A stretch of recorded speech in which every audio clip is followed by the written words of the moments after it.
1234. One man destroyed 3 economies for a decade. By accident. His weapon? Gold. 12 tons, 3 months. Total economic collapse. Worth $400 billion in today's money.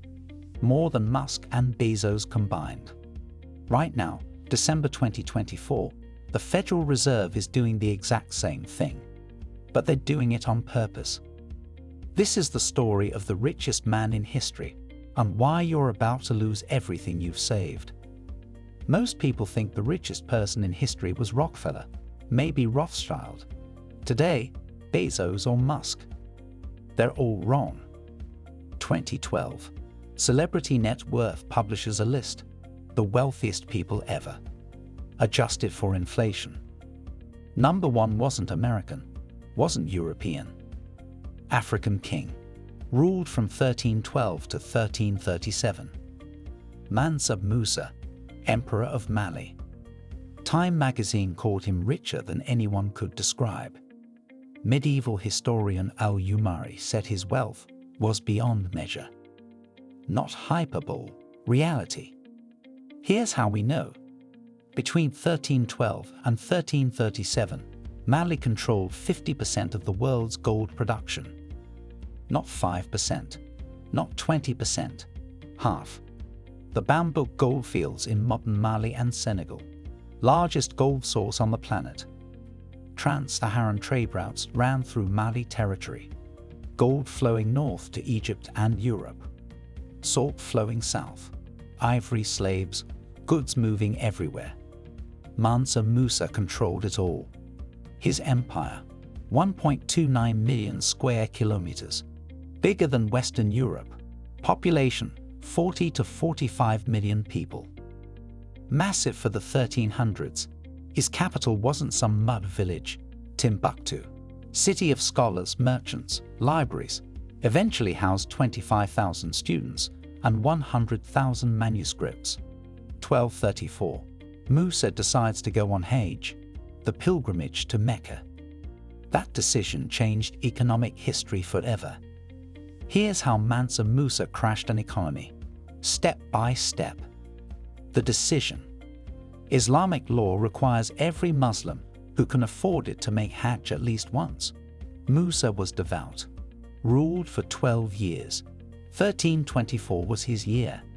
But Musa didn't just want to fulfill duty. He wanted to make a statement. Show the world Mali's wealth and power. Prove West Africa wasn't some backwater. It was the richest empire on earth. The caravan. Musa assembled a caravan never matched before or since. 60,000 people. Egyptian sources document this. 12,000 slaves, each carrying 4 pounds of gold. 500 heralds with golden staffs. His wives, officials, soldiers, merchants, scholars. 80 to 100 camels, each loaded with 300 pounds of gold. Do the math. 12,000 slaves times 4 pounds equals 48,000 pounds. 80 camels times 300 pounds equals 24,000 pounds. That's 72,000 pounds minimum, 36 tons. Most historians estimate 12 to 15 tons actually reached Cairo. Some used along the route. Some stayed in Timbuktu. Still, 12 tons of gold. Gold today runs about $2,000 per ounce. 12 tons equals 384,000 ounces. That's $768 million in gold alone. Just what he carried. The route. The caravan left Mali, early 1324. Journey, 4,000 miles. 1 year round trip. Mali to Timbuktu, starting point. Cross the Sahara. 2 months through sand. Cairo, Egypt. Stopped for 3 months. This is where everything went wrong. Then Mecca. Performed Hajj. Returned through Cairo. Try to fix the damage. Cairo. The catastrophe. July 1324. Mansa Musa arrives in Cairo with his massive caravan. The Mamluk Sultan, Al-Nasir Muhammad, greets him. Protocol says visiting rulers must bow to the Sultan. Musa refuses. I bow only to Allah. The Sultan is impressed and insulted, but Musa's wealth overwhelms any offense. The Sultan sees the gold and realizes this man is untouchable. And then Musa starts spending. Let me show you exactly what happened in Cairo. Not legend, documented fact. The Arab Chronicles. Al-Umari, writing just 12 years after Musa's visit, interviewed multiple Cairo residents who witnessed it. He wrote, "Gold was at a high price in Egypt until they came in that year. The mythical did not go below 25 dirhams, but from that time, its value fell and cheapened in price." Translation: gold lost 20 to 25% of its value, stayed low for over a decade. What Musa did? For 3 months, Mansa Musa gave away gold. Not carefully, not strategically. Generously to the point of economic destruction. He gave handfuls of gold to beggars on the street. Al-Umari reports he left no court emir nor holder of royal office without a gift of a load of gold. He overpaid merchants by 10 to 20 times market rate, buying goods, textiles, food, anything. Didn't negotiate, just threw gold at people. He funded mosque construction, paid workers in gold, paid suppliers in gold, built new buildings across Cairo. Picture the streets of Cairo. Beggars who hadn't eaten in days. Musa walks past, hands each one a chunk of gold. Not coins, chunks, enough to buy a house. Merchants selling bread. Normal price, 1 dirham. Musa pays 20. Doesn't even ask the price, just throws gold. Construction workers building mosques. Normal wage for a month, 5 dirhams. Musa pays 100. In advance, for everyone. Total distributed in Cairo alone, 2 to 3 tons of gold. In 3 months, the economic collapse. Here's what happens when you flood a market with currency, basic supply and demand. Before Musa, gold is scarce in Cairo. It's valuable. The gold to silver ratio is stable. Prices are predictable. During Musa, suddenly, Cairo floods with gold. Everyone has it. Supply explodes. Demand stays the same. Price collapses. Gold price drops 20 to 25%. You had savings in gold. You just lost a quarter of your wealth overnight. But it gets worse. Gold is money. When money loses value, prices for goods rise. Inflation. Food prices in Cairo up 300 to 400%. Textiles, housing, labor, everything. You're an Egyptian merchant, a worker. Your cost of living just quadrupled while your income stayed flat. Bakers who fed their families for years, bankrupt. Merchants who saved in gold for decades, ruined. Workers who built Cairo's mosques, starving, because one generous king didn't understand economics. The duration. This wasn't temporary. The gold glut lasted 10 to 12 years. Al-Umari, writing in 1336, 12 years later, reports gold prices still hadn't fully recovered. The geographic spread. The collapse didn't stay in Cairo. Mecca. Gold prices fell as Musa distributed more on Hajj. Medina. Same pattern. Mediterranean trade. Egyptian merchants trading with Europe now had devalued gold. 1 man. 3 months. 3 countries economically damaged for a decade. Musa's attempted fix. On his return trip through Cairo, Musa realized what he'd done. He saw the inflation, saw the chaos, saw the starving workers and ruined merchants. So the richest man in the world did something extraordinary. He borrowed gold. Yes, borrowed. From Cairo moneylenders, at high interest rates. Why? to remove gold from circulation, reduce supply, try to stabilize the price. It partially worked, but the damage was done. Let me show you how big this really was. The wealth comparison. Mansa Musa, adjusted for inflation, $400 billion. Some estimates hit $450 billion. Modern billionaires. Elon Musk, 2024, $180 billion. Jeff Bezos peak, $170 billion. Bernard Arnault, $160 billion. Bill Gates, $130 billion. Musa was worth more than Musk and Bezos combined. More than the three richest men alive today, combined. Historical comparisons. Rothschild family, 1800s peak, $350 billion combined. John D. Rockefeller, 1937, $340 billion. Andrew Carnegie, 1919, $310 billion. Mansa Musa, 1337, $400 billion. The richest individual in recorded history. The empire's production. Mali controlled 50% of global gold supply in the 1300s.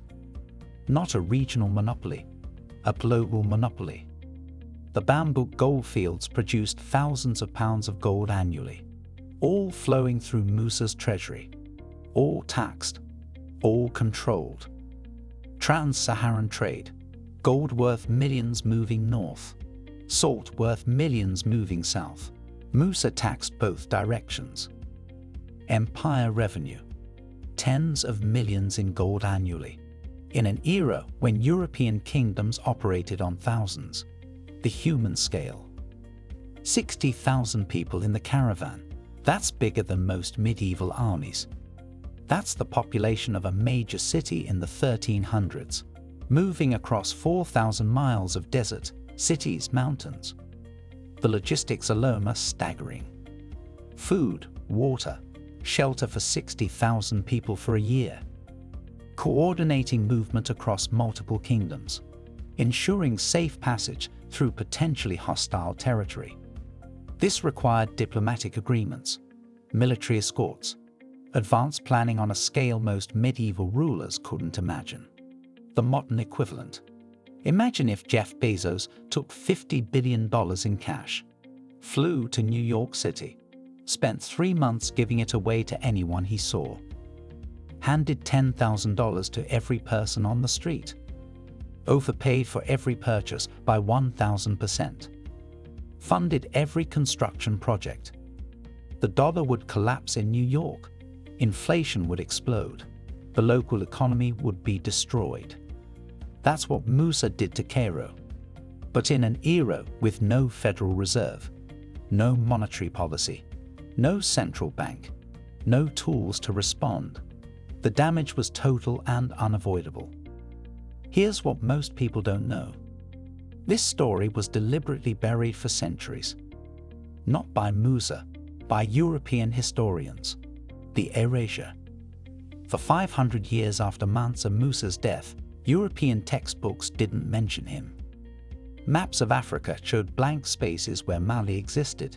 Terra incognita. The richest empire in the world, erased from history. Why? European colonialism depended on a narrative. Africa was primitive, backward, uncivilized. Africans needed European intervention to develop. A story about an African emperor richer than any European king. Who built universities before Harvard existed? Who controlled global gold supplies? That story destroyed the narrative. So they buried it, ignored it, minimized it, forgot it. Not by accident, by design. They needed you not to know. The evidence was always there. Arab historians documented everything. Al-Umari's chronicles, Ibn Battuta's travels, Ibn Khaldun's histories. All of them described Musa's wealth and the economic impact. European traders knew about Mali.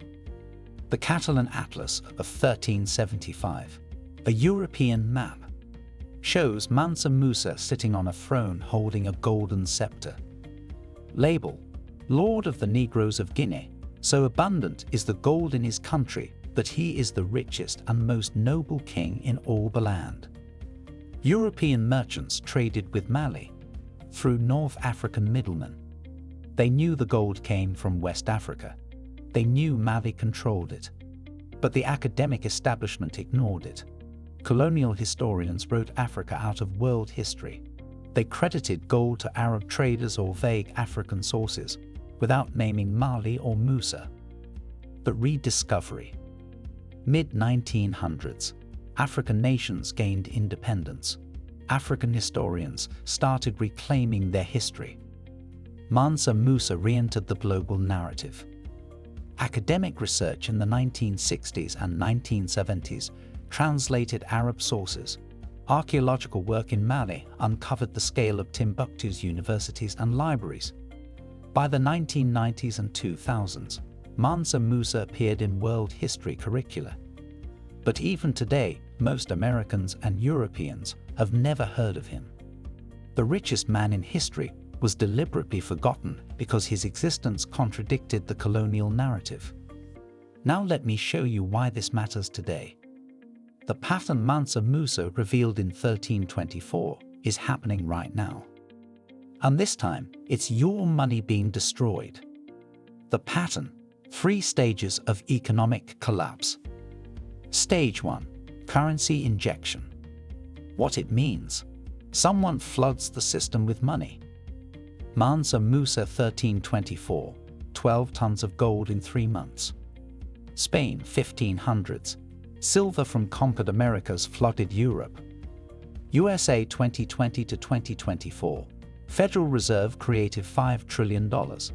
According to Federal Reserve data, the M2 money supply increased 40% in 2 years, fastest expansion in US history. USA 2024, complete, check. Stage 2, currency devaluation.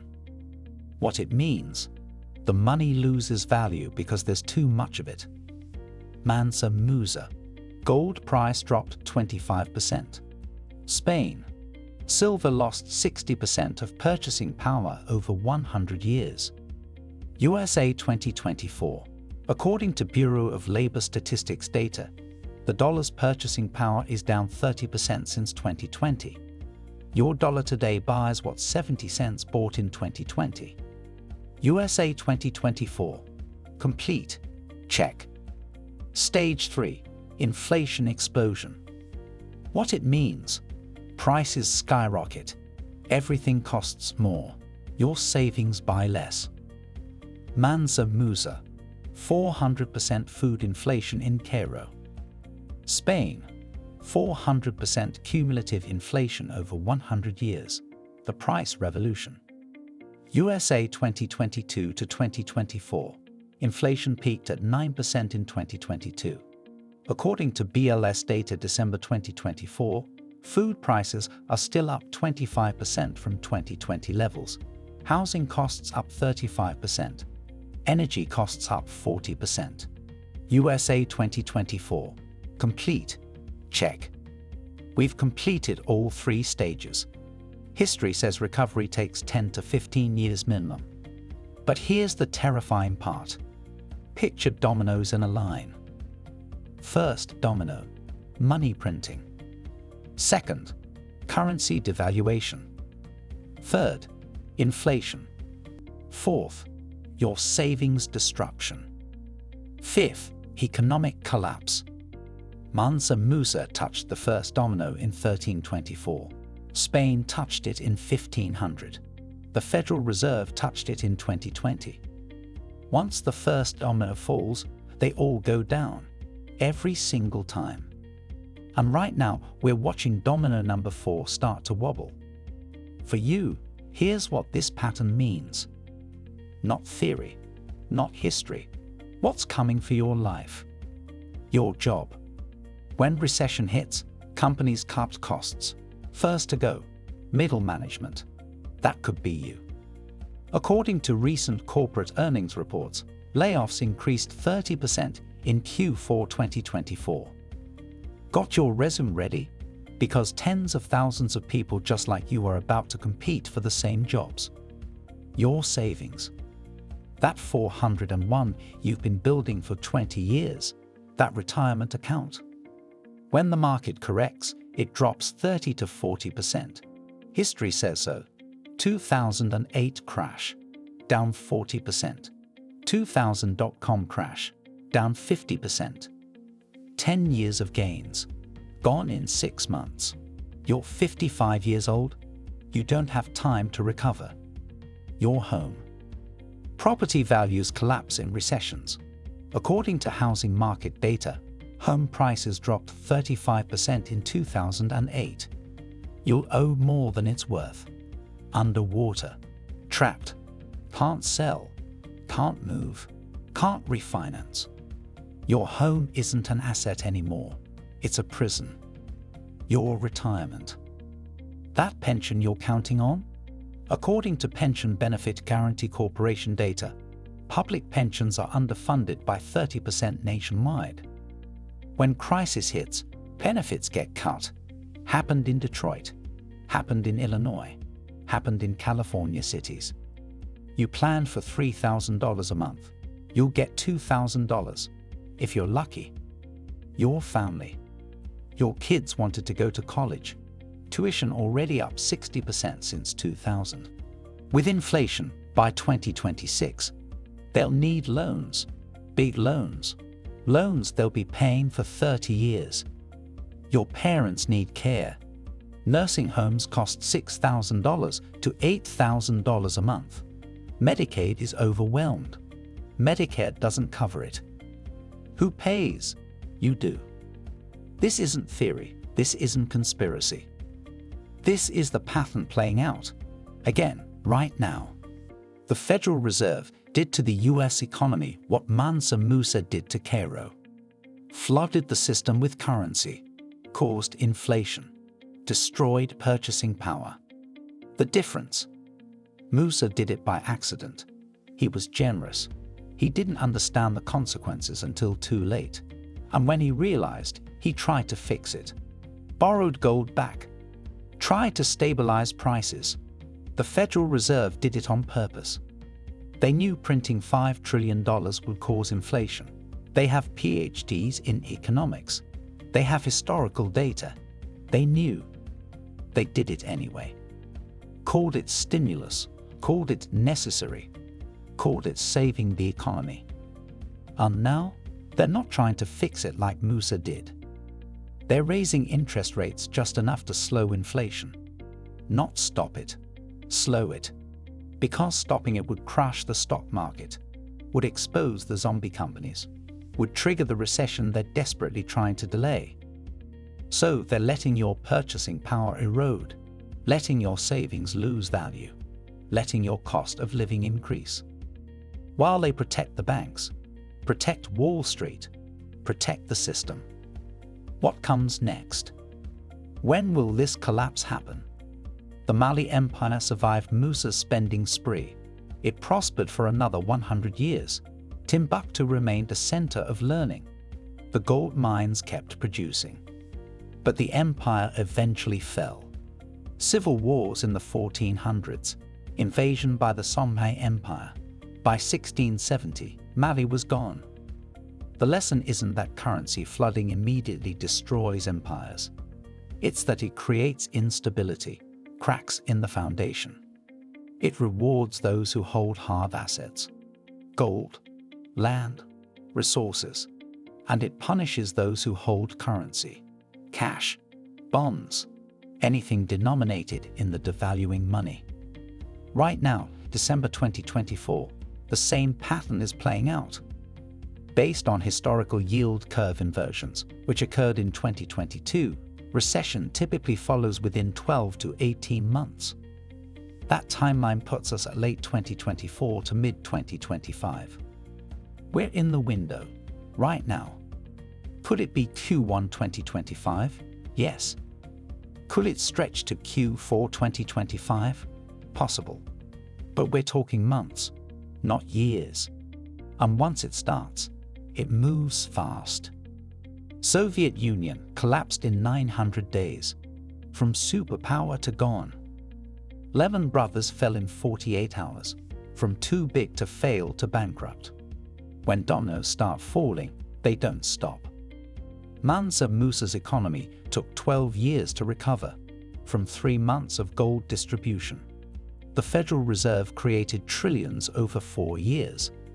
How long will our recovery take? So that's the story of Mansa Musa, the richest man in history, the man who accidentally crashed 3 economies by being too generous. But this isn't just history.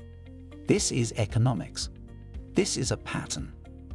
And patterns repeat. When you flood a system with currency, whether it's gold in 1324 or dollars in 2020, the result is the same.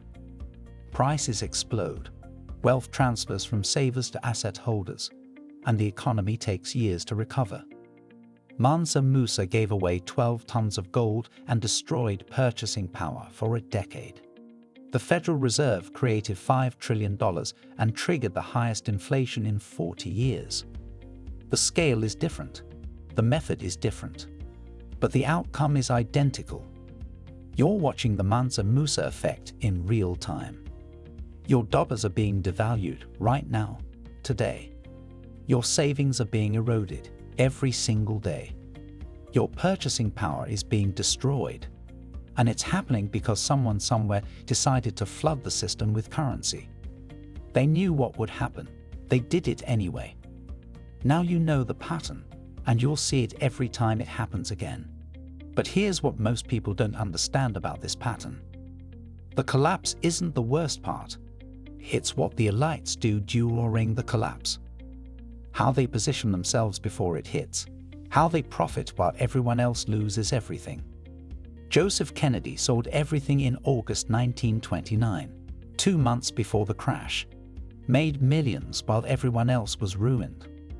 The Rothschilds bought British bonds at pennies on the dollar during the Napoleonic Wars panic. Became the richest family in Europe. Right now in December 2024, the same elites are making the same moves. And that's what we're covering next.